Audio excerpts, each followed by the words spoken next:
Welcome back to classic mode. Wow, you sound excited. I was gonna say, that was less enthusiastic than your previous intros have been. Yeah, I know, but look, I'm tired and I don't like this game, right? Wow, getting straight into it. Okay. I haven't even said what game it is. Nah. Episode 8? Episode 8. Mm-hmm. Marvellous. Episode 8 of classic mode. This episode's game was Shadow of the Colossus. I don't know if I want to call it a cult classic. It's certainly a game with a lot of clout behind the name, I think. I think it is. It is a bit of a cult classic, really. Yeah, a little It bit. didn't, as far as I'm aware, it didn't sell too well on PS2, but No. it's had multiple releases since then, which have been more popular. Yes, this is true. So, as usual, I'm joined by the three fucketeers. Keenan, Nico, and Kyle. Why don't we start off, as usual, by going around and talking a bit about what platform we played the game on. Yes. Let's start with Nico. I played it on the PS4, played the remake. Okay. As did I. This time I played on the PS4, and my previous playthrough was on the PS3 remaster. Oh yeah, that's a good point, actually. Have you played the game before? Yes. That's a fair point. Oh, I have. Nico, Carly... Yeah, no, I have as well. I'd seen the game be played before, but never actually played it myself before this. Marvellous. Okay, and Nico, you said you had played before? Yeah, I played the PS3 version. Okay, and how much? Not very far. I think Not very far. I got That's about similar to where I got to this time. nice. I have played it before, and this time I played it on a PS2 emulator, which obviously, I took the BIOS off my own PS2 and dug out my copy of Shadow of the Colossus and made a ROM of it. Does anyone want to start us off then? How they found it? How general experience? No. Right then. Well, that was episode 8 of classic mode. So, See you next time. alright. So Shadow of the Colossus, for those who don't know, because I guess we should explain what the game is. Might not be a bad idea, yes. Is I guess you'd call it a action-adventure / puzzle game. Essentially, where you're a dude traveling around a world trying to find these giants, the Colossi, so that you can kill them for the purposes of bringing your dead girlfriend back to life. There's not a whole lot of, fighting in it. It's not like a game where you fight through an area of enemies and then get to the boss, which is the Colossus, like a normal game. It's just you ride through the world till you get to the Colossus, and then you kill it. Well, I mean, it's like a boss rush of the game. Basically. Yeah. Oh. The entire game was just 16 boss fights. 16, yes. Yes, it's just All 16 in a boss row. fights. Yeah, which mainly consist of you have to figure out a puzzle that will allow you to climb onto the Colossus, and then once you're climbing it, you find the weak spot and stab it enough times to kill it. But you've also got a stamina gauge, so you've got to make sure that you don't run out of stamina or else you fall off. You've got to get back on him all over again. I'd say it's got a very, I suppose the most contemporary example would be Breath of the Wild with its climbing stamina gauge. Yes, very similar to that. Yeah, and that's the gist of the game. Why don't we start where I usually like to start? Because the first thing you do in every game is moving. Okay. The movement, I thought of the main guy, the Wanderer, I thought was good. Yeah. Like it felt good to move about, and I especially like his animation as well. It felt particularly cool the way he, it had a very fluid movement to it as you got knocked around and fell off of stuff. Yeah, I did like how if sometimes there would be a dip in the floor or something, you'd do a little stumble, like you actually would. It felt rather than feeling very tight and responsive, it felt very like it was aiming to be real. Yeah. the animation helped to make it feel a lot more like fluid and dynamic rather than it being like very set movements, which was cool. Horse movement was a bit wonky. And I think maybe it was intentionally so, because it's trying to, I got the impression that it wasn't trying to emulate it as if you were controlling the horse itself, but as if you were controlling a person trying to ride a horse. Exactly. Right? Which I think is what they're going for, and it's I guess in a sense that's cool, but also it does make it frustrating. Yeah. I remember this being a big thing at the time, or at least reading reviews about it at the time. The horse will sometimes intentionally do things you didn't ask it to, or not do things that you asked it to. Yeah. That's just a feature. For some reason, when I played it on the PS3, I really had a problem with the horse. I'm not sure if I just got lucky this time, or if the PS4 version improves it ever so slightly, but I had less of an issue with it this time. Like, I still took notice of it. It was still it wasn't a non-issue, but it seemed better. At least in the version I played, again, as the remake on PS4, it was never to the point where it felt intrusive on the gameplay, but it was enough to, like, just be annoying. Just to be like, stop it. Stop. Yeah, that's very much what I'm like. I never had a negative thing happen as a result of it being there. I guess if you were the kind of person who you would see something like that and, like, enjoy it for the sake of, it's being realistic, and you like that kind of, like, immersion in a game, then that, even if it means hindrance to your own ability to play the game, then you would probably be okay with that. If you don't enjoy that, then you'll probably have a hard time on the horse. Yeah. I guess that's very much a very niche kind of thing that they added there. I think more recently, games have definitely been going towards doing stuff more like that, but more player-focused than sort of atmospheric. In the sense that, like, for example, Breath of the Wild, the horse will follow the paths. And I think Assassin's Creed does that now as well. And they've got this whole thing of, like, make the horse feel like an actual entity in the world rather than just, like, a car. So it's interesting that they did that back on the PS2, and it wasn't well done. You know what's another thing that was cool but also wasn't?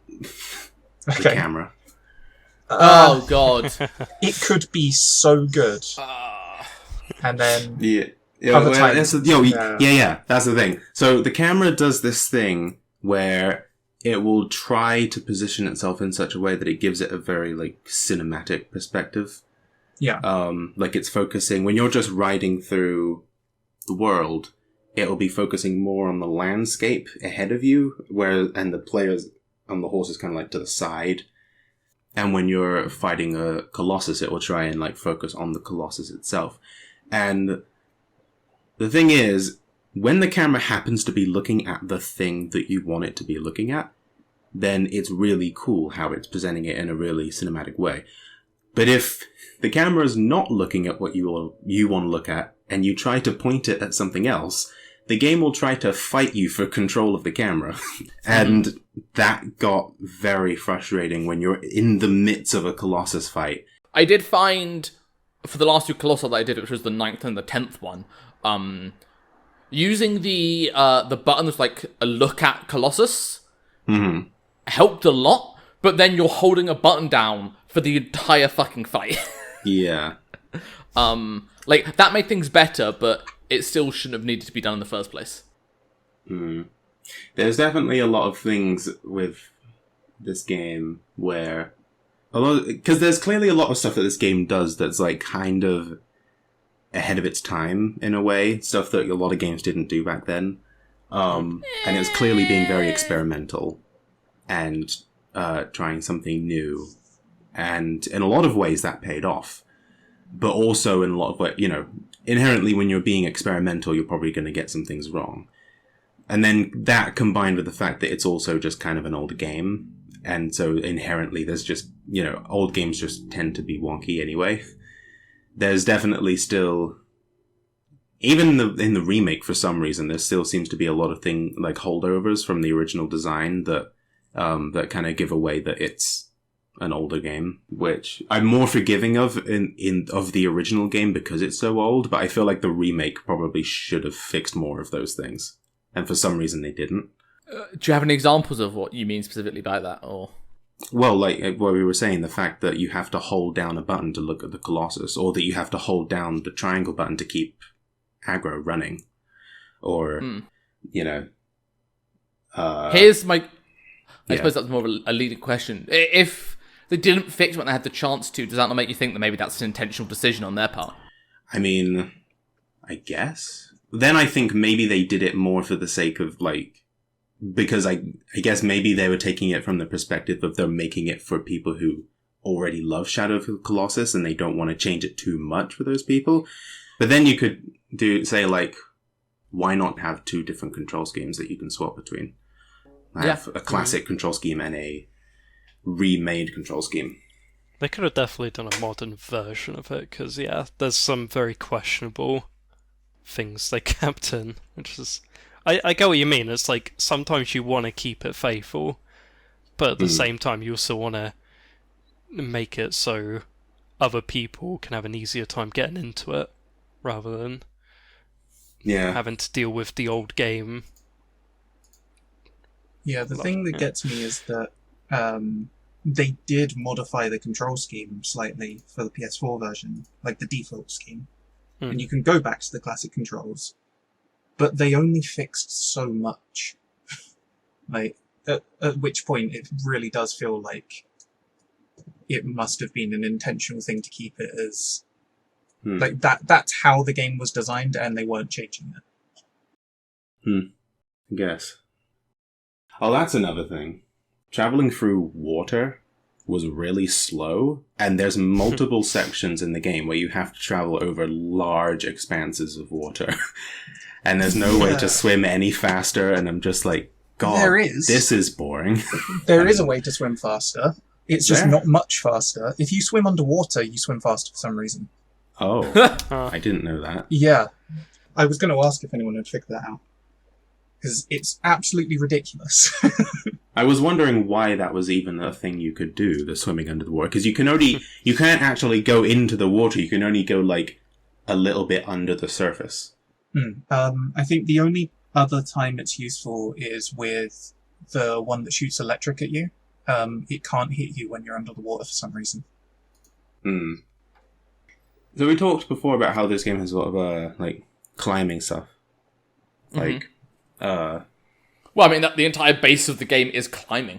Yeah. But so there'll be specific ledges that you can climb onto. It's not it's not exactly like Breath of the Wild where you can climb on almost anything. There's specific things you can climb on. It's more like Uncharted, I guess. Yeah, Uncharted, Assassin's Creed, something like that. The thing is, though, is that, in Uncharted, any ledge that you can climb on would be colored a specific way. So you see something, you can climb on that. And if it's not that color, you're like, okay, I can't go over there. Which... I guess is a little bit immersion breaking, but it makes it a lot clearer gameplay wise. Shadow of the Colossus doesn't have any of that, so sometimes you're kind of just guessing what you can climb on and what you can't. Yeah, but I think the thing with that is it's more to do with how old the game is. Because this is a PS2 game, there's very specific things you can grab, and then there's other things that look like you should be able to, and you just can't. Yeah. But just so we're not completely shitting on the game the entire time, the climbing itself is, it feels pretty good. Wrong! Sorry. Right. I got ahead of myself. Continue, Keenan. I mean, it feels pretty good. It feels right for the game, personally. Yeah. I don't know. I mean, it's basically exactly the same as Breath of the Wild climbing, where you climb by default you climb slowly, and then also you can hold the jump button to do a big jump somewhere, and you have a certain amount of stamina you have to climb with before you have to let go. Yeah. So you gotta ration it out and make sure Because that's another part of the core part of the game as well, is that as you're climbing over the Colossi, sorry, grammar, they will be shaking their bodies to try and get you off. So you've got to make sure to let go and recuperate stamina in between those shakes. Because if you don't, and you run out of stamina while it's shaking, you go flying. Yeah, the way that you flail about is so cool as well. The physics interaction of it. Yeah. And that's not a PS4 thing. That's what the original was like, and it's really cool. I was going to say, yeah, that happened on the original too. And that, along with all the fur physics as well, which looked pretty primitive on the PS2 from what I remember, but still, considering it was a PS2, is very impressive. I was going to say, it didn't look terrible. Yeah, considering the time, that was pretty good. The only thing I remember that looked dodgy was the horse's mane. it just looks like it's glitching out the entire time. I mean, I suppose with the context that I played on an emulator, so it might not be perfect. I thought a lot of the lighting in the world was fucking awful. It does tend to look very sort of washed out in the original. Bloom. I was going to say, the world was either intensely bright or just completely washed out. Yeah, that is, as far as I'm aware, that's intentional. Oh, great. And they cleaned all that up for the PS4 version, and the people that were super into the original were like, "Why did you do this?" And I'm just like, "Yes, this looks so pretty." Sorry, you can't have your bloom slider fucking maxed out. Yeah, that's so silly. It must be, because I was going to make a point about how I enjoyed, because I know Max didn't enjoy this. I enjoyed how there was these large open expanses in the world for you to just ride through, and there wasn't much to do. It was just the riding through the world and just enjoying that. Yeah, the atmosphere. I'm the kind of person that likes that kind of thing. I know a lot of people maybe don't. I don't know. That's kind of usually the kind of thing I like in games. I know, Keenan, we've talked about Wind Waker before. You said how the sailing bored you. Yeah. I loved the sailing in that game, even though, again, it's basically not doing anything. But again, it's the atmosphere of the game, right? Yeah. And so I was going to make a point to how, I like that about this game, but then it does occur to me now that my opinion is very skewed, because I was on the remake where everything looked gorgeous in the remake. Anyway, there's a more parallels to Breath of the Wild than I had realized before, because another thing about how they have this big open world and no loading screens in it is that it also has this effect where there's the main shrine in the center of the world where you start from, and that shrine itself is so big that you can see it from basically anywhere else on the map. And that was, again, something I don't think games did back then. So that was also very cool. Yeah, definitely. On the note of exploring and the atmosphere and that sort of stuff, I will say, on the negative side of riding around, I enjoyed myself when I knew where I was going. But as you continue to play the game, as you get further, it starts giving you locations which are a lot harder to find. And personally, I didn't find that interesting. And so it just ended up being very boring trying to get to the next fight. Yeah, okay. That is a good point, actually, to bring up, is that... So, in order to get to each new Colossus, you hold up your sword to the sky, and some light beams will shoot off your sword, pointing in the direction you're supposed to go, which is really cool, narratively. But the problem with it is that the beam always points directly towards the Colossus. And sometimes you can't always go directly to the Colossus. Sometimes, because of the landscape between you and there, you've got to go through a bunch of twists and turns to get to it. So it's sometimes the light beam will be pointing directly towards a wall that you can't pass, and you have to actually take a U-turn and go around in order to get to where you need to be, which could be kind of confusing sometimes. Yeah, that happened to me kind of 2 or 3 times of realizing that I kind of have to go in the opposite direction to the direction that I want to go, which feels kind of counterintuitive. And it's not like there's any... Because you get given, like, a very vague hint before you go off and try and find the Colossus. Yeah. But it's not like you can really use those hints to navigate to where you need to be. No, the map doesn't give you that sort of information. Yeah, the hints always kind of give you info of the exact location it's on, but you wouldn't have been there before. It's more of just like a narrative thing, just to like, give flavor. Yeah.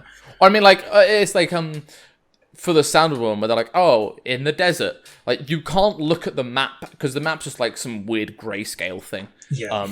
You can't be like, oh, there's a desert, I need to go there, and then explore around there, so at least it puts you in the general area. Yeah, I definitely found myself not enjoying the rest of the game, but very much enjoying the main meat of the game, which is the actual combat. So everything else was just like, Can I just get to the boss now?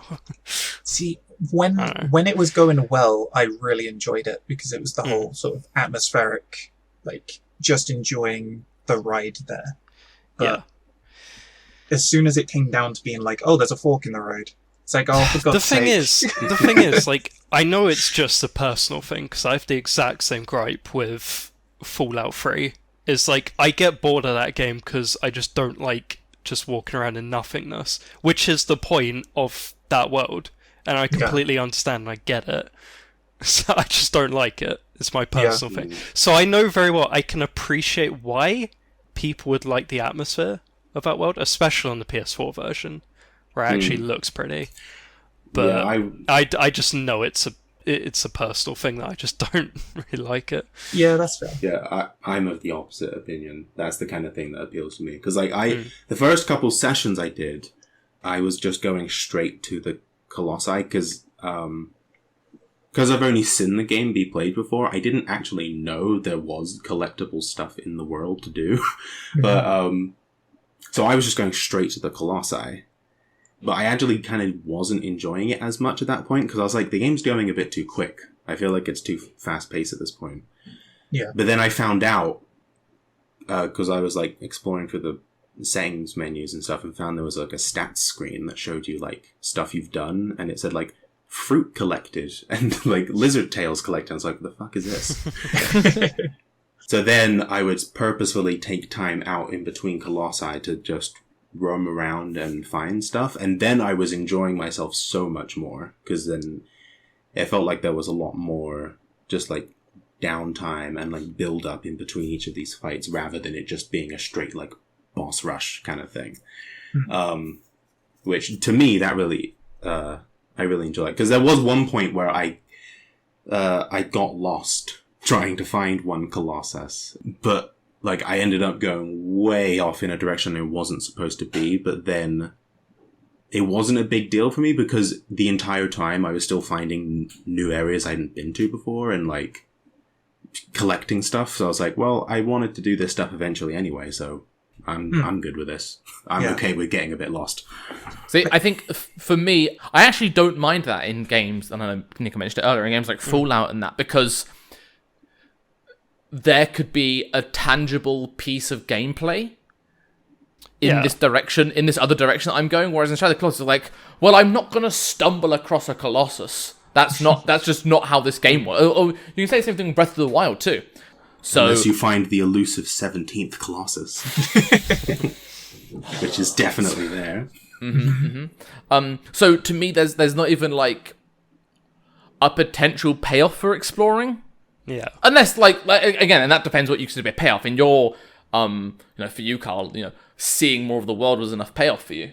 And especially also and collecting the collectibles stuff. Yes, you do like your collectibles, whereas I don't give a rat's ass about collectibles. Well, I usually don't care about collectibles just for the sake of collectibles, but in this case, they were also acted as upgrades.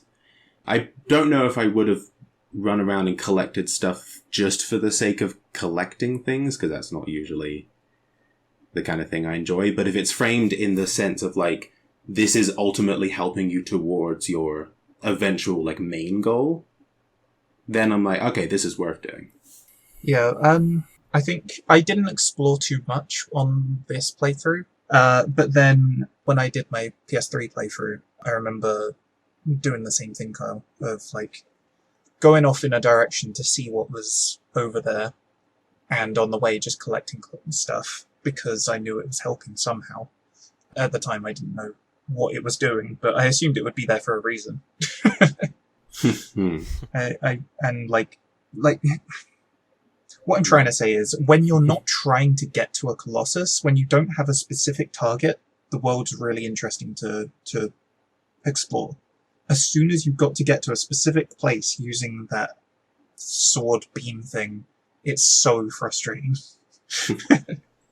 Alright, I think we've praised this game enough. Let's... Right, thanks.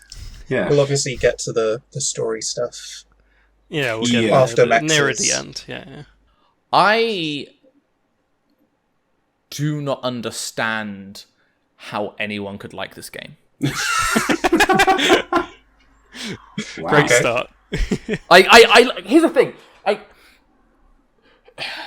Alright, so Beyond Good and Evil, I wasn't a fan of, but I understood why people would like that. Right? I got why people would like that. That's cool. Super Mario 64, not for me, didn't like it, but I got why people would like it. I could see that there was something there that was likable and it just wasn't for me. I do not understand where that is in this game.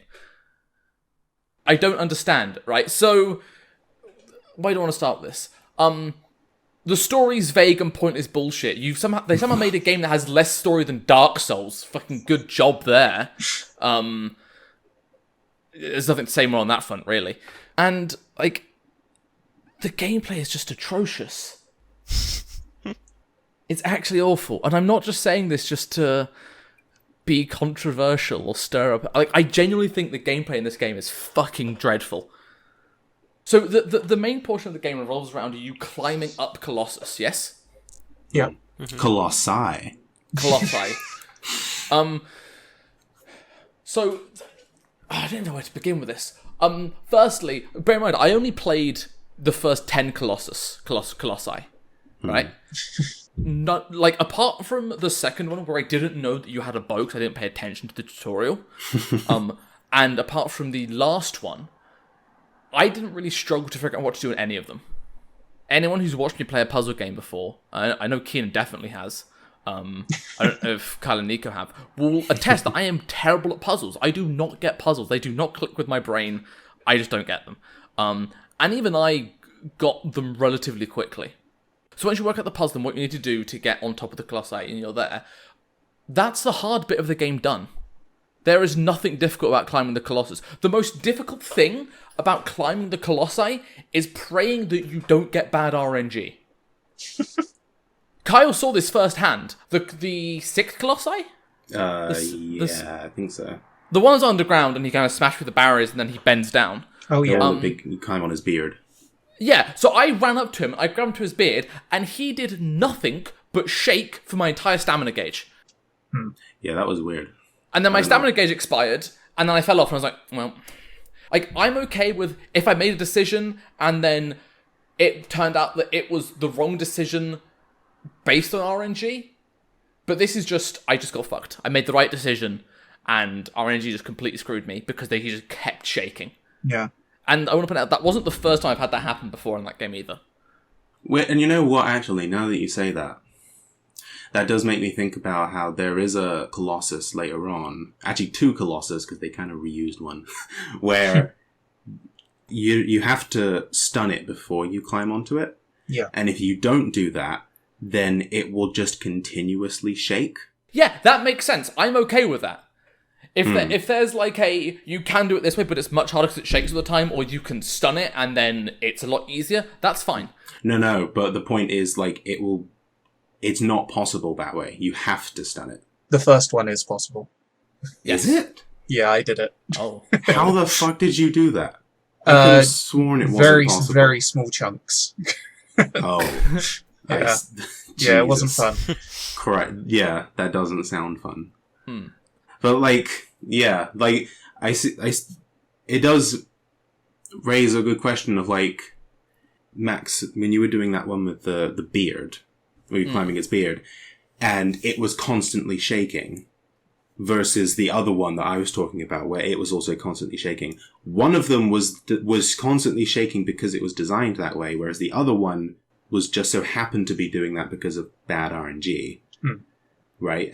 But from a player perspective, there's no way to know the difference. So it could have easily been that when you climbed on his beard and it started shaking like that, you could have thought in your head, oh, that's the wrong thing to do. I have to do something else, which would have been the wrong outcome. I described it to Kyle like this. But it's like someone looked at when you climb in Breath of the Wild in the rain and was like, I want to make an entire game based around that. That's what this game is. Someone saw the fucking random slipping in Breath of the Wild and was like, why don't we make that an entire game? I suppose my second point is, once you get to the... And again, this is all within the framework of I only did the first 10 Colossi. So 10 out of 16's a lot.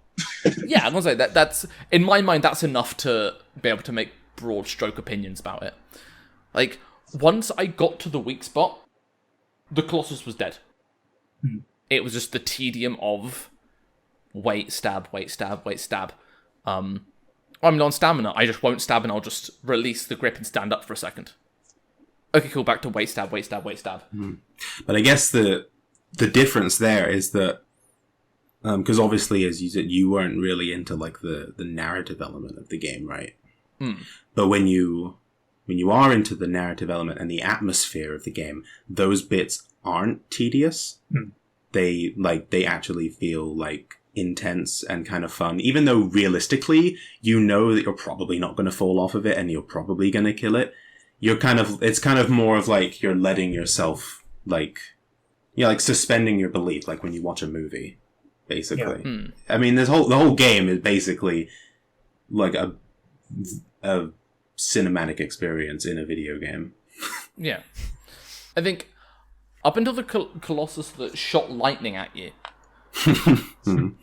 In fact, there were two of them that shot lightning at you towards the end, or towards I played. I never felt threatened by a single Colossus. I never felt like I was I never felt like I was at risk of getting stood on or hit or anything like that. When you run up to the disc and there's a guy with the big sword, I never was like, oh no, they might accidentally hit me. I just like, okay, I'll just run to the side now, I guess. Cool.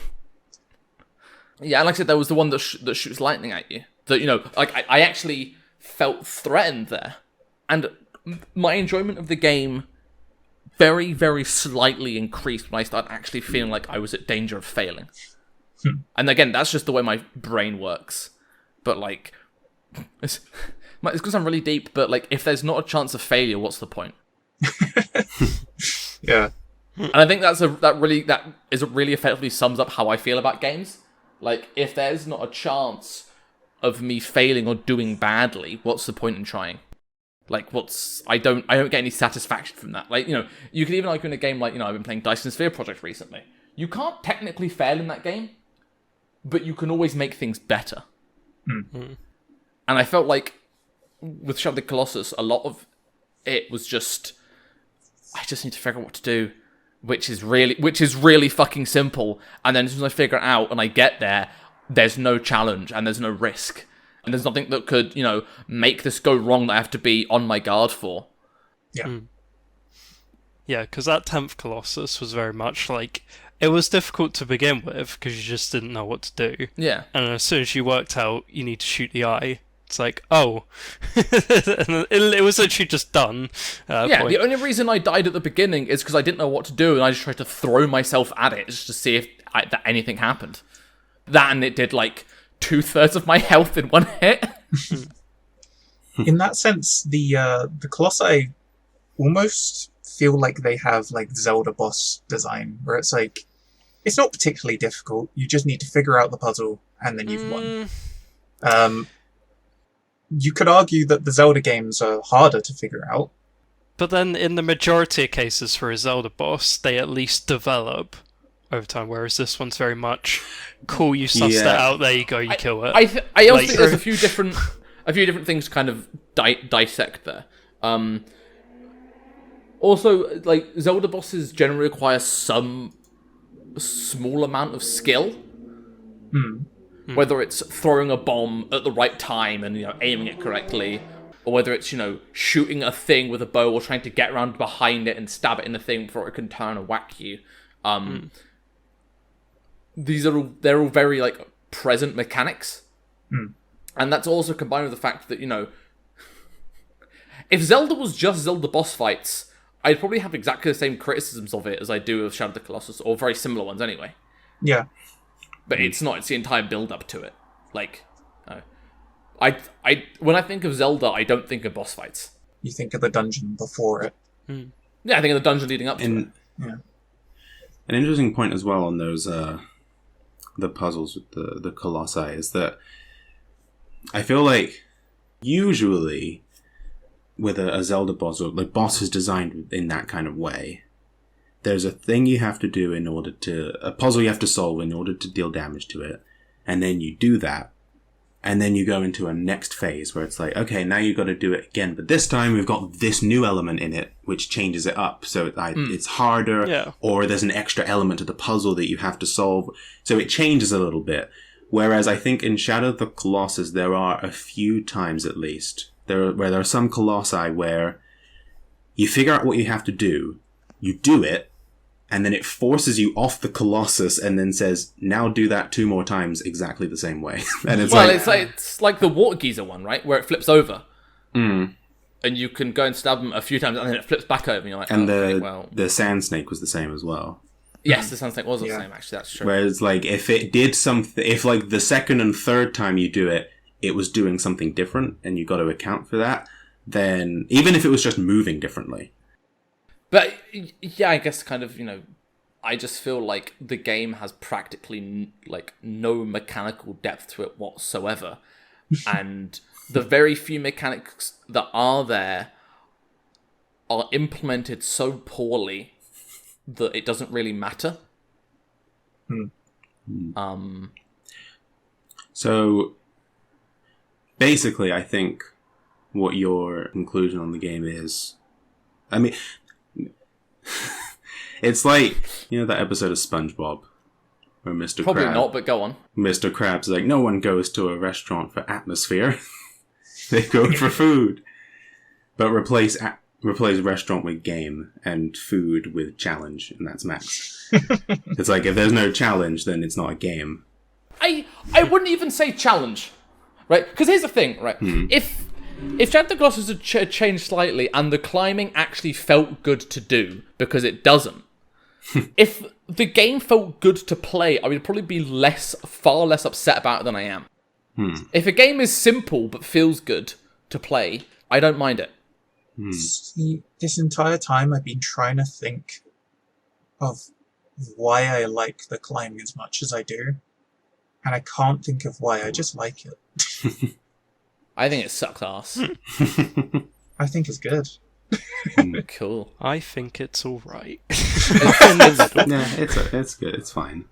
Yeah. Okay, here's the thing. I'm sure the climbing by itself is fine. When you add the climbing with the Colossus swinging you around, it becomes shit. I enjoy that. That's weird. the thing that makes it interesting to me. Yeah. Because then you actually have to manage your stamina, and you have to be then you actually have more of a... Do you really have to manage it, though? Do you not just... Okay, here's the thing. So maybe this is just down to how I played it.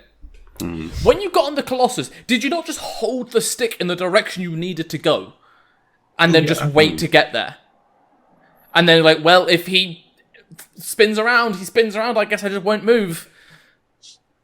And then you just hold the... And then, okay, I'm there now, cool. I can let go. And then I can run up, and then, he's moving, okay, I'll hold, and, There was no decision-making in my brain going on then. Unless the weak spot is on a point where you can't stand, if it's on the side rather than the head. Yes, that's very true. Is there any cases where that's the case, at least in the first 10? Yeah. Yeah, there are a few.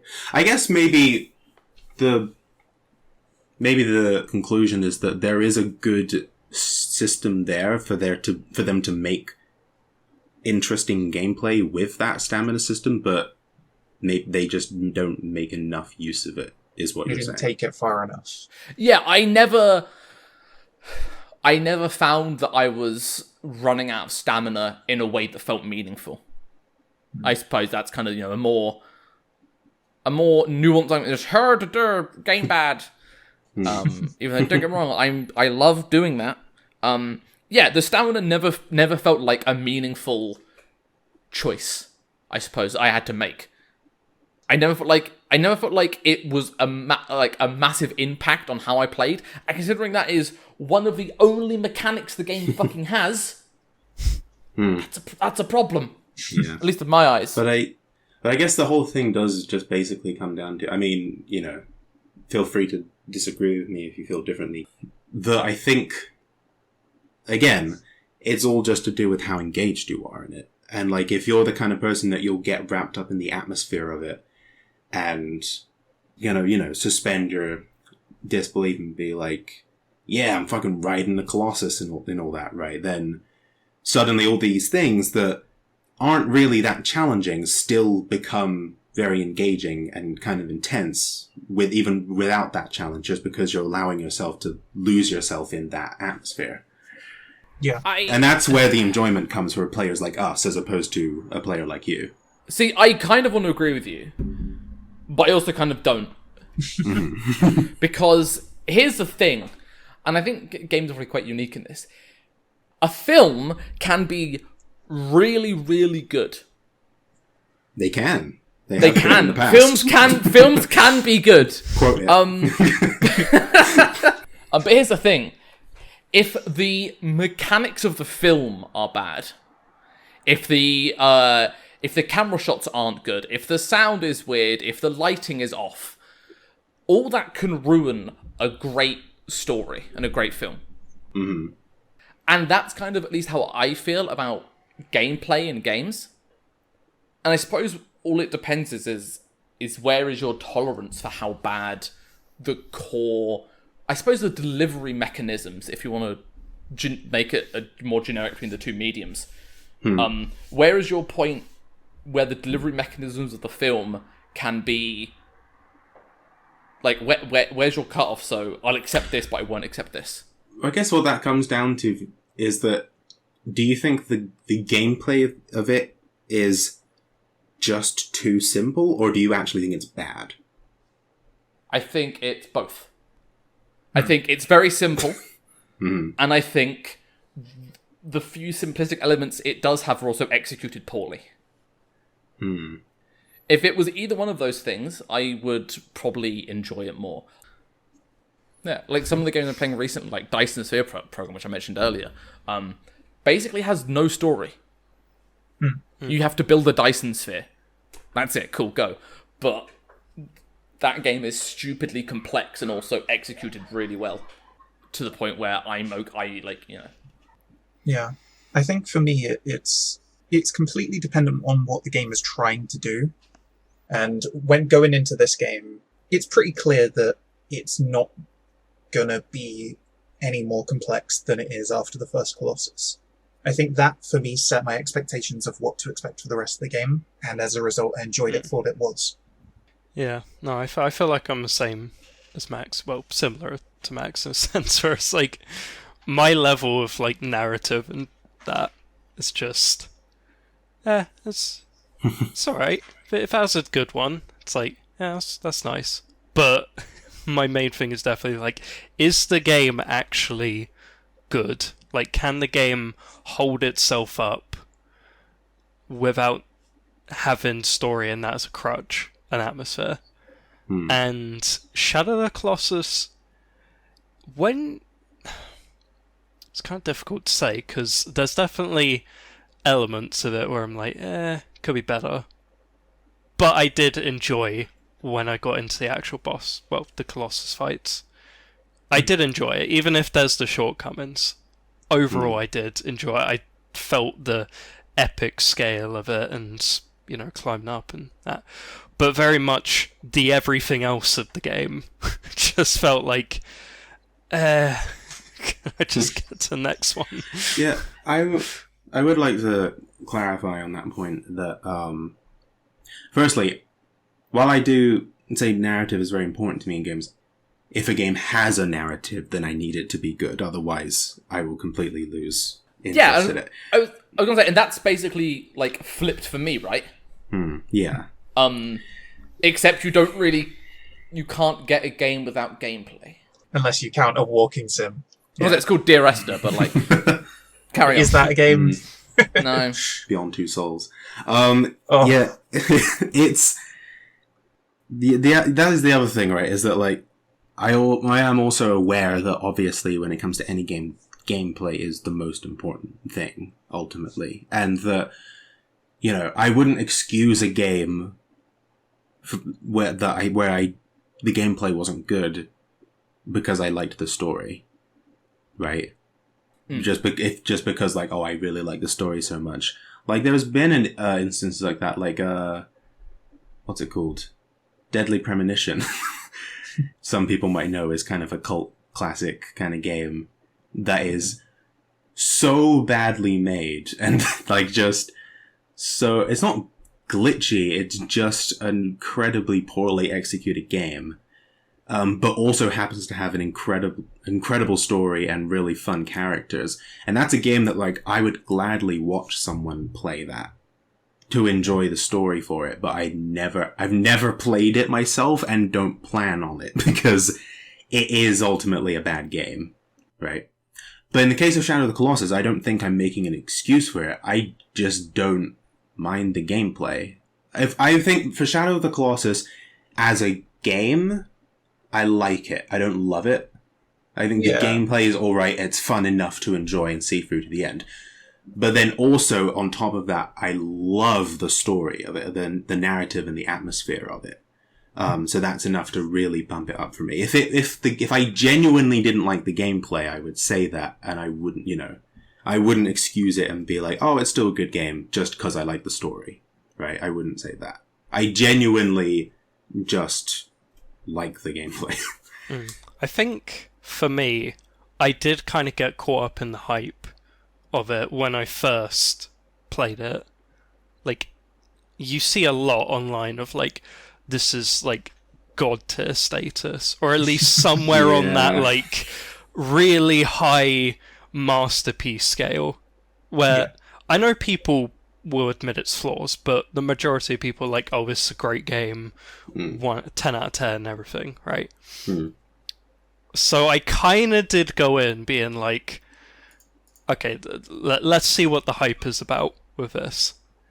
So I guess I was disappointed in that sense, but then looking at it from a completely dejected, just general point of view, like, I would say it's a good game.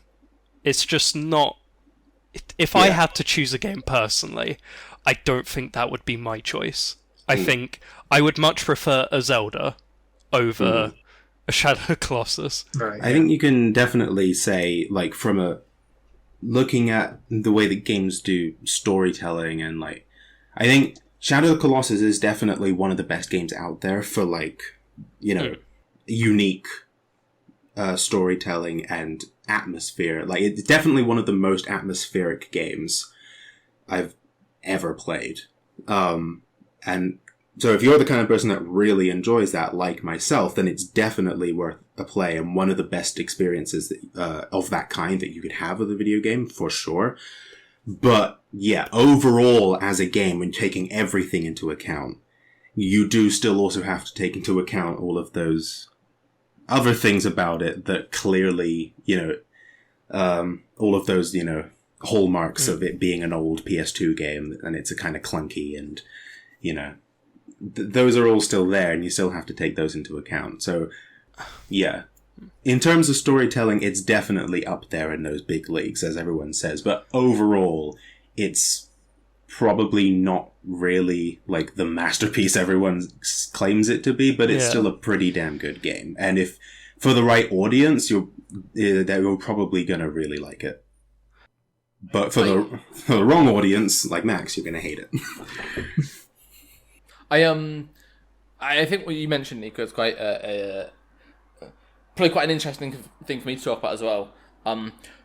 So when I first played this game, I played it because I heard I heard a guy who plays a lot of Dark Souls, apparently a Dark Souls content creator, talking about Shadow of the Colossus.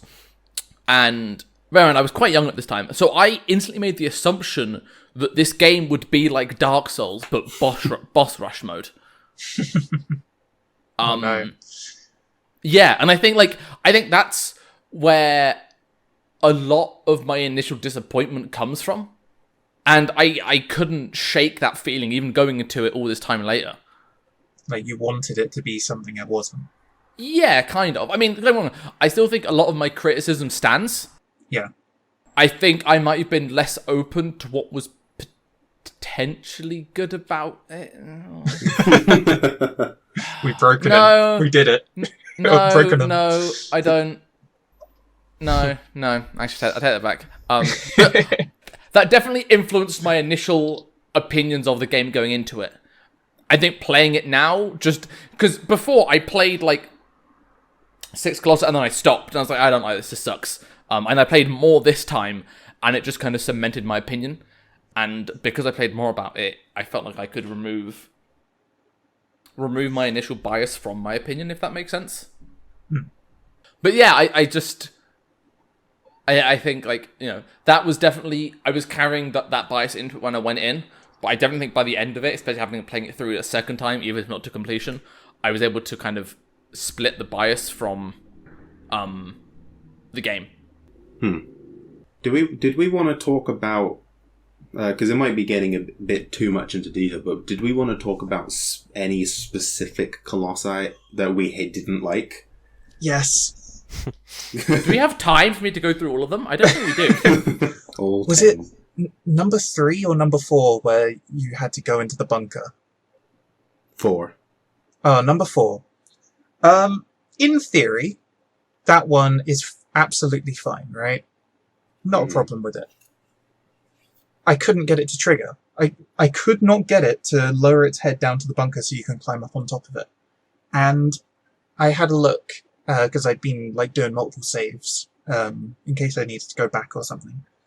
And I had done 7 Colossi on one save, and I had about 2 hours and 10 minutes worth of gameplay on that 7 Colossi.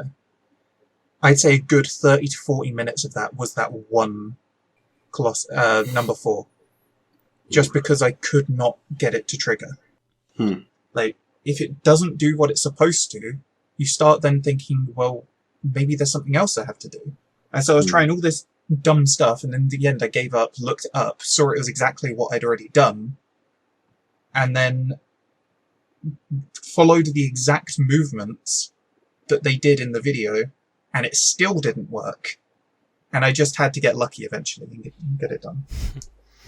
Awful. Yeah, that is pretty dumb. Because I didn't struggle with that one because I guess I just got lucky immediately.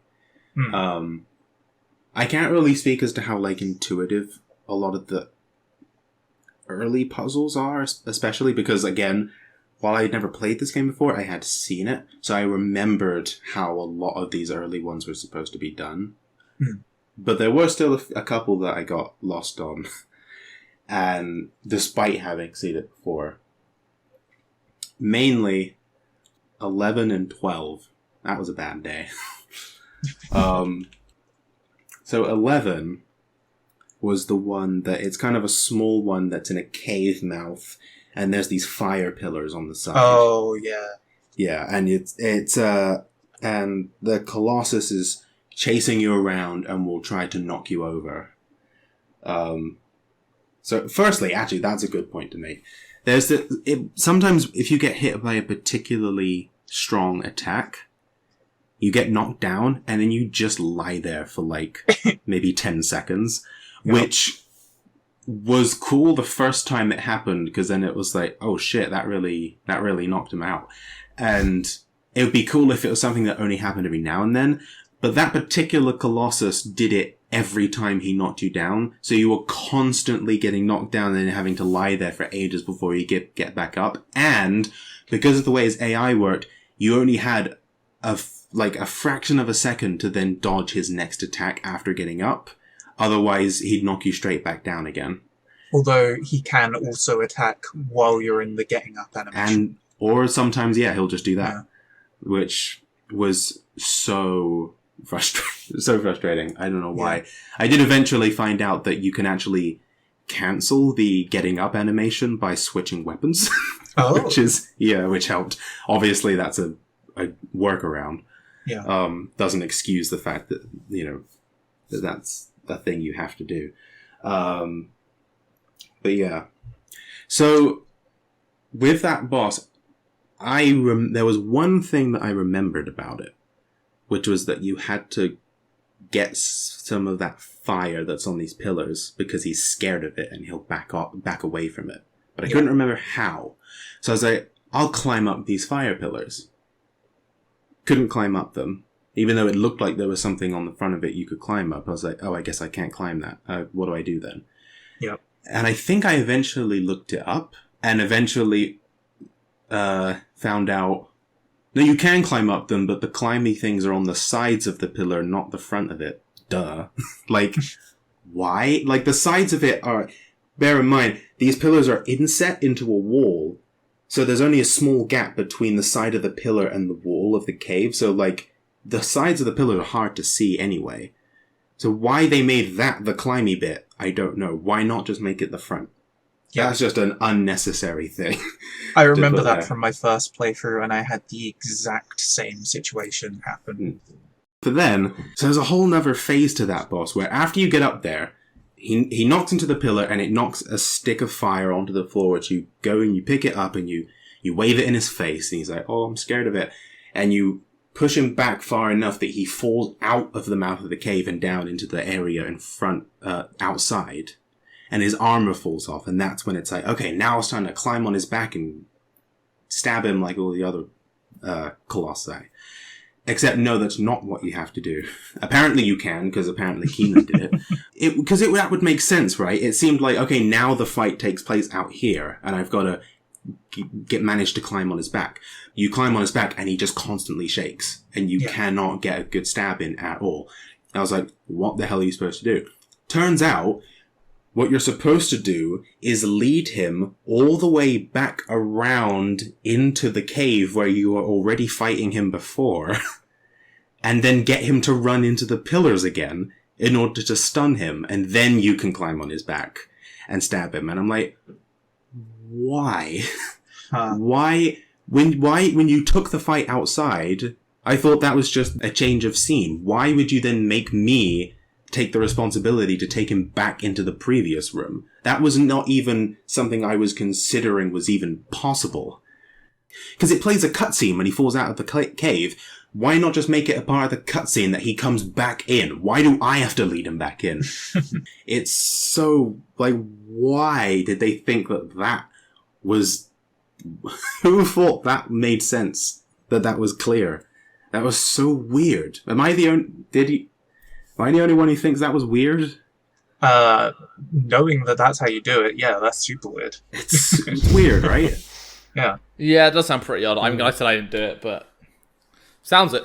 You could after this. It's the next one. I'm not doing that. That was weird. By the way, that Colossus, they reused it later on in a different way. And honestly, that one is so much better. I think that's one of my favorites, honestly. Yeah, I think that was actually one of the most unique ones and was actually fun. And, like, don't know. It still had the same problem of, like, at the end of, like, it just shakes and you have to stun it afterwards. But it's a lot clearer that you're supposed to get it to stun itself at that point, because that's what the entire fight's been leading up to. Yeah. But yeah, that one was done really well. A shame that they had to reuse a Colossus in that way, considering every single other Colossus is fairly unique. But I guess they at least did that one right that time. The next Colossus immediately after that, so I was already miffed by that Colossus, and then immediately went on to 12, which is also bad.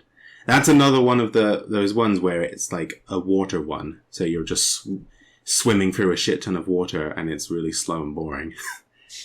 So that was immediately putting a sour taste in my mouth. So it's this giant thing in a lake, and it'll shoot stuff at you while it's looking at you, but it's got hair going all down its back, and the idea is you've got to figure out how to get to its back and climb up on top of it. But you can't get to its back because it's really big and will turn with you as you try to swim around it. You can swim around it. That's what I did. Can you? Yeah. Jesus Christ. There's so Keenan's many out here just fucking cheese and everything. fucking... I actually swam under it as well to get to the back faster. Oh my god. Well, I guess Keenan's finding all the alternative strats. I was also swimming underwater, which is faster though. Yeah, I didn't know that. Yeah. That was faster. Well, okay. So, I guess the other way that you do it, which I don't think I even figured this out. I think I looked it up because it just didn't make sense to me. So there are these monuments in the water that have got like pillars on them.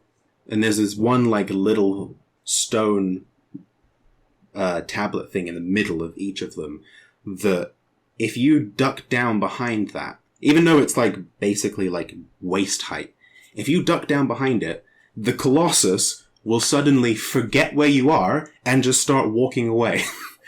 And that's when you're supposed to go and jump on its back. And I'm like, what? He just forgets where you are. You just duck behind a rock and he's like, where did he go? Like, how was I supposed to figure out that he was that dumb? That's so... That was very... I didn't understand that. Yeah, that's all. Yeah, it sounds weird. Also, just a quick thing. There's also... So these monuments I was talking about, there's like 2 layers to them. After you've climbed on top of him, you need to then use him to jump onto the top of the monument, and then you fight him from there, on the second layer of it. That second layer has another rock in the middle that's basically identical to the one on the lower level, but you can't hide behind that one. If you hide by, he still sees you and he still attacks you. It's like, okay, how does that work then? So I sat there and thought, okay, I've got to hide behind this again, maybe. No. Yeah. I was just wasting my time. But that is what you're supposed to do. No, eventually he just climbs up. Yeah. You don't have to hide behind it. But if you don't hide behind it, then he's just going to shoot you with the electric. No, I don't think you have to hide behind that. I think eventually he just climbs up onto it regardless. Oh, okay. Fair enough. But yeah. And then all of that, plus the fact that it's this thing where you constantly have to be swimming back and forth between these monuments. Yeah. When the swimming is so slow and annoying. Yeah, that just made that one not particularly enjoyable. Understandable. So back to something you said earlier, Keenan, about when you try something that you think's... It's come a few times, actually, but when you do something you think's right, that doesn't work, so you think it's not the right solution. I had the same thing with the sandworm. I shot the sandworm in the eye, almost. I thought I had, but I obviously hadn't. Yeah. So I completely discounted that as being a thing that I needed to do. Yeah, I saw that happen and was like, oh, do I say something? Because I thought that that it looked like you thought you hit it but didn't, and I'd seen that you didn't hit it. But I was like, do I tell him? Do I? I don't know. The thing is, it did a little twitch of the head, as if you'd hit it. So I thought, it was because you hit it right at the point where it was already going into its animation, where it goes underground and then comes back out to attack you. Yes. So it was just so it makes it look like Because I was watching, I was like, do you need to hit it twice? Because Max had hit it in the eye, and it did like a little bit of a twitch, but apparently it didn't hit the eye. I don't know. That was a weird Colossus. I don't know. I think they could have extended the hitbox just a little bit. Considering the fucking Colossus hitbox is massive. Yes. You guys wanted to talk about story in that for a bit, didn't you? Yeah, very briefly. So I suppose big old spoiler alert. Yeah. Fair. This is from this point on, and I'm going to be as much of a listener as any other actual listener because I didn't finish the game. So Same. Yeah, just again, to clarify, a big part of what makes this game fun is the initial story setup and the atmosphere of it and everything building up to the ending. So if you've not played this game, then you think you want to, don't save yourself. Don't do it. Tune out now and go play it, because we're going to talk spoilers. So just to go over the setup again, it's like a dude travels into these forbidden lands with his dead girlfriend, because he's heard that there's a god here who can bring people back from the dead. And he goes to this massive temple, and he finds this god and asks him to bring his girlfriend back. And the god says, I can do that, but you got to do something for me first. There's 16 colossi hidden around this land. Go kill them all, and then I'll bring her back. And then the rest of the game is pretty much atmosphere from beyond that point. There's not really much story until the end. But that's the setup. So, in the end, well, what did you guys think of the ending? Let's start with that. What did I think of the ending? Oh, yeah. Max and Nico didn't finish, I forgot. What did you think of the ending, Keenan? Really cool and kind of depressing. Yeah. Yeah. Not a happy ending. No. I don't know how to describe it.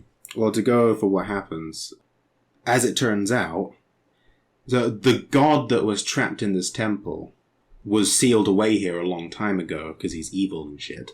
And his soul was split up into 16 parts and put into these colossi to stop him from being evil and shit. So he was using you in order to come back to life. And so that's why each time you kill the colossi, there's all those black tendrils that come out and fly into you. Yeah. In the end, he ends up taking possession of your body and resurrects himself. And while you're playing through the game, you'll notice that his hair will go from like a light brown to black, and like his skin will get paler and paler until it's almost white, and just generally all his clothes get a lot more like muddied up and like ripped and things like that. It's really cool. Like one of those little details that you wouldn't think a PS2 game would pay attention to. Yes. Thankfully, right in the nick of time, some other dudes show up who had been chasing you and are like, oh shit, he brought him back. And they do some Deus Ex Machina thing and like seal him away again. But in the process, because he's already taken control of your body, he gets sealed away, but in the process, you end up going with him. So you end up dying in the end. You're missing the part where you literally play as Dorman. Oh yeah. There is a cool bit where after he gets resurrected, you play as a Colossus trying to kill a bunch of dudes who are trying to seal you away, which is pretty fun. It's really cool. It's kind of clunky, but it was... Oh, it's super clunky. Very clunky, but a cool moment, sure. You can't actually win.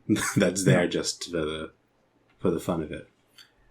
But yeah, they seal you back away, and they seal the evil god back away, and then you end up going with him, and you're dead. Yeah, kind of. And again, that's another moment where it could have been a cutscene, and yet they give you the control as you're being pulled down into this this pool. And yeah, there's this section where like it's just you being sucked into this like portal, and you can kind of control yourself and pull yourself away from the portal, but you can't actually escape from it. So eventually you just have to give in. Yeah, it's like pulling you back. And all this time he's like trying to reach over to his girlfriend. And then you die, or do you? Because you don't. Well, I really don't actually know what any of that means at the end. No. So after all of that happens, the girlfriend actually wakes up. Turns out Dorman keeps his part of the bargain, and she wakes up, and she's like, oh shit, I guess I'm alone here now. Because everyone else is fucked off. And she goes over to where the portal was, and finds a baby with horns in its head. Yeah. Which is, I guess, maybe supposed to be you transformed into a baby? Yeah. Maybe it's Dorman, or maybe it's both because he was in your body? I don't know. But why he horny babby now? The interpretation that I had was that it was that, like, he'd been purified, right? And so he'd essentially been reset. It's not very clear. It's very much left up to what you think it could be. Yeah, it leaves it on that note of, like, the girl just, like, takes the baby and goes off with it, and you don't know what happens after that. And it's very, like, They go up to the secret garden on top of the shrine. There's a chance that it all has to do with something else, though, because apparently Shadow of the Colossus is not quite a prequel, but is tied in some way to another game called Eco. Yes. By the same developers. Uh-huh. I know nothing about that game other than the fact that it apparently has something to do with Shadow of the Colossus. So maybe if we played a lot of that. I've played a decent amount of it. Yeah. I couldn't finish it because I didn't like it, but maybe if we played that, it would make the ending of Shadow of the Colossus make a bit more sense. Well, I won't say anything too much about it, but like in the very intro of the story, there is a child with horns, like the same sort of horns. It's not the same character as far as I'm aware, but that is a part of the story, so there is that connection in that sense. Interesting. One thing I was going to ask, now that we've mentioned all of that stuff, I'm almost certain I know the answer to this. So that garden at the end of the story, like the very last scene. Yeah. Did you try and climb up to get to it before that? Yes. Obviously. Yeah? Yeah. I take it you never got there. Oh, yeah. Of course I didn't. You can't get there.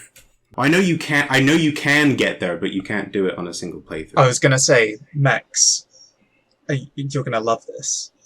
I'm probably not, but go on. To get to the secret garden, which, as far as I'm aware, doesn't really have any purpose other than it's cool, you need to play through the game 3 or 4 times while collecting all the stuff so you've got as much stamina as you possibly can have, because New Game Plus carries across your stamina. That sounds amazing. I didn't know that when I was playing it this time, so I was just... Every time I finished a Colossus, I would go back to that wall and try again and be like, getting closer. But then near the end of the game, I was like, I should really be getting there by now, surely. But I'm not anywhere close. And then I looked it up and was like, oh, guess I won't be trying that again. They actually made it a lot easier on the PS4 version to do. You needed even more playthroughs on the original to do it. Ugh. And like at least on the PS4 and the PS3 versions, you get an achievement for doing it.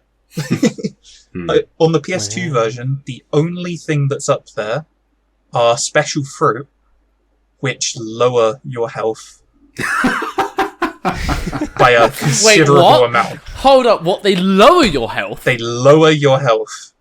And so I looked into this, and apparently the idea is, according to the writer or the developer or whatever, is that the fruit and the lizards that are around the world that you consume make you less human, and the fruit that is in this secret garden makes you more human.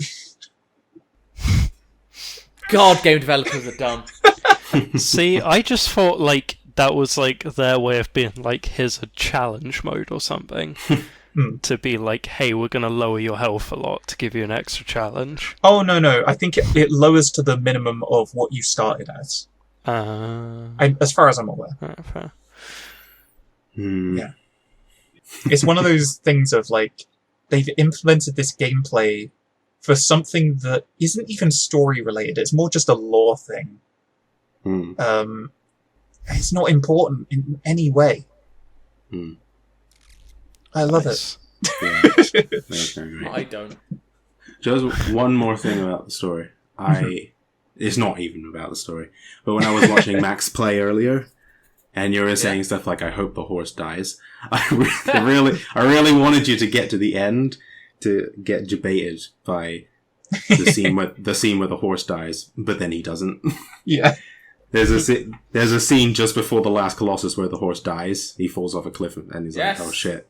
But then at the end, during the credits, it's like, "Oh no, he survived." And he just comes back, trotting back in. I was like, I'd have loved to have seen Max's reaction to that. Yeah. Oh, dear. Shall we have one last roundup then? Yes. Why don't we start with Kyle? Hmm. What? What do you think, boy? Oh, right. I think that, basically just to reiterate what we've been saying this whole time, like, if you're the kind of person that doesn't necessarily need a challenge to enjoy a game, but can, just enjoy something, a very casual experience and enjoy it more for narrative and atmosphere, then you would probably enjoy this game. It's a bit wonky still. There's definitely still a few hallmarks of it being an older game, even in the PS4 remake, but overall I would still say that it's generally a pretty well executed game in total, and the pros definitely outweigh the cons in that front. So on that end, for the sake of getting engaged in the game as best as possible, I would definitely recommend the PS4 remake just because it looks so good. Yeah. Yeah. All right. Keenum. I would say that this game is a really good example of boiling down the game to its bare essentials. In some people's opinion, it might be too simple. But I think it has just enough to really get across what it's trying to, and that's the narrative it's trying to push, and especially the atmosphere, which sort of propels that narrative. And in that sense, I think it does a great job. I think the climbing mechanics themselves are a lot of fun in context with everything you're doing. And yeah, I think it's good. You should definitely give it a go. I'd be interested when Max gives their opinion. How many Colossi you think you need to go through before you've got a good idea of what the game is? Yeah. Okay. That's me done. Well, should I go next then off the back of that? Sure. Yeah. I suppose to answer that question, it's difficult. If you get to the fourth one and you're like, I'm not feeling this, then you're probably not going to be. Yeah. I say, that kind of fourth or fifth one is probably about the right zone. I suppose in terms of my opinion, I couldn't recommend anyone play this game. I guess it's just difficult because I can't imagine myself ever finding a game where the gameplay can be as bad as the gameplay in Shadow of the Colossus is, but the game itself is carried by its theme and narrative and atmosphere. I find that so personally hard to see that I couldn't recommend it. I think the gameplay is atrocious. I'm sure the atmosphere is good, but for me, atmosphere has to be accompanied by at least not shit gameplay. The building blocks of what makes a game, similar to the building blocks of what makes a film, have to be at least passable for me to enjoy the rest of the stuff that's put on top of that. Yeah. It's like if you have, when you see those cakes, and it's got really nice frosting on the top, and it's got all little swirls done, but then it's a fucking balloon. That's what I feel Shadow of the Colossus is. Mm-hmm. It's a balloon cake. No, that's a quote. But yes, overall, I don't know. There are better games that have a good narrative to them. Just Just go play one of those. If you want a game that has good atmosphere, just go play Dear Esther. And I'm not even memeing when I say that. Like, I'm legitimately not. If you want a game that has an interesting narrative, that has a really cool atmosphere, and really draws you into it, go play Dear Esther. But yeah, I've rambled enough. Nico. Hi. Yeah, it was good. I think very overhyped, personally, but I don't know. I had fun with it, but I think going off the back of what Max says, I think there's other games that I would much rather play, and I would personally recommend. I think I agree that it's Shadow of the Colossus is overhyped in the sense that it's definitely one of the best atmospheric experiences I've ever had with a game. It's not necessarily one of the best games I've ever played.